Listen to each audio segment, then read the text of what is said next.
Hello Year 4. This is our final reading skills lesson on dragon poetry this week, and I'm going to share two brilliant poems with you. Hopefully you'll enjoy them. And because it's Children's Mental Health Week, a bit like yesterday, I like to start the lesson by pausing the video and doing a little bit of mindful breathing. You could either count in and out like we did earlier on in the week, or what you could do is actually do it in a box.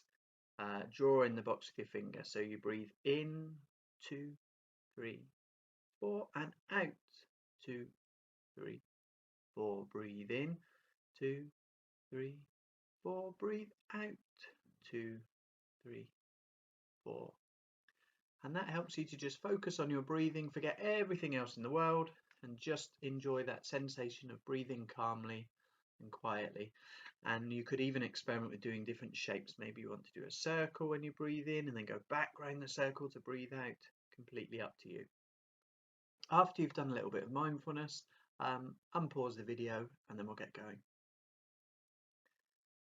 Okie dokie. Right, so here is your short date for today and vipers. We're concentrating on the R, but we are sort of diverging off to different letters as well today. But pause the video, write vipers and the short date, please. Okay, so I'm going to share with you in the first part of this lesson a wonderful little poem called My Invisible Dragon, and I'm going to show you a bit more clearly here. That's for later, this one. So let's have a look. I'm going to zoom in so you can read it, and I'm going to read it for you, but you could of course pause it and read it aloud yourself. I have an invisible dragon. She's such a remarkable flyer. She soars through the sky on invisible wings, exhaling invisible fire. My dragon is utterly silent. She soundlessly swoops through the air. Why, she could be flying beside you right now and you'd never know she was there. And if you should reach out to pet her, I don't think you'd notice too much. Her body is simply too airy and light to sense her by means of a touch. And just as you don't see or hear her, and just as she cannot be felt, my dragon does not have an odour at all, which means that she'll never be smelt. Although you may find this outlandish, you just have to trust me, it's true. And oh, by the way, did I mention I have an invisible unicorn too? Okay, so a wonderful little poem broken up into stanzas which are 4 lines long, and one stanza means a verse really in poetry, so that is a stanza with 4 lines. And this lovely simple type of poetry has a rhyming pattern where the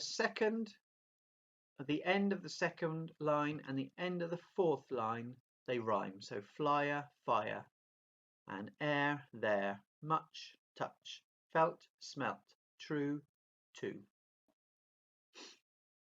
Okay, here are some questions I'd like to answer quickly in your books. This is only the first half of the lesson, so don't spend too long.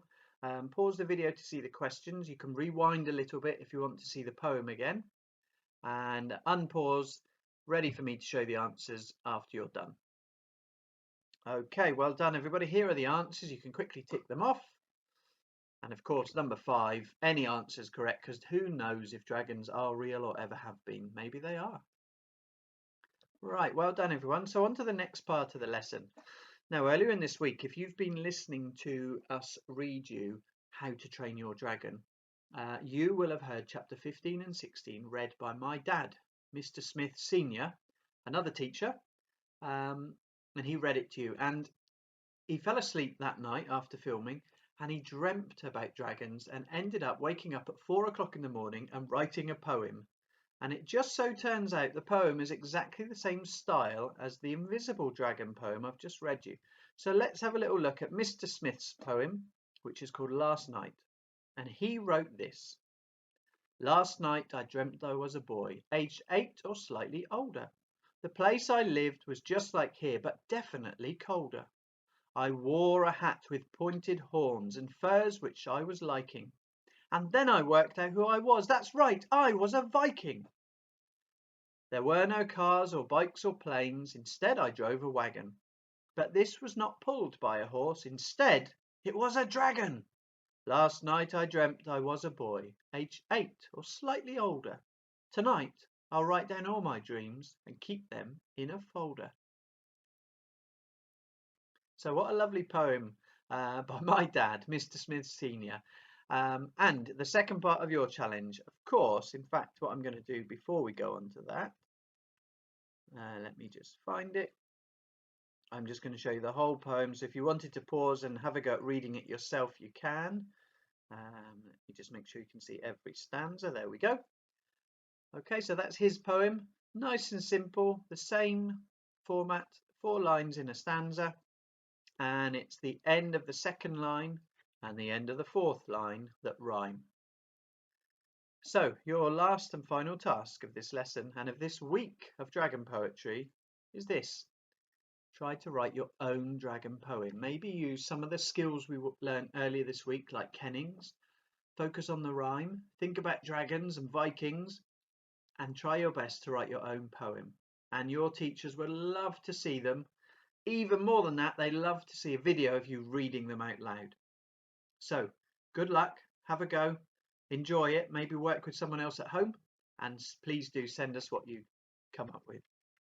I hope you've enjoyed the week's reading skills lessons, all about dragon poetry. I really have. And enjoy the rest of the week. Have a lovely day and take care. Bye.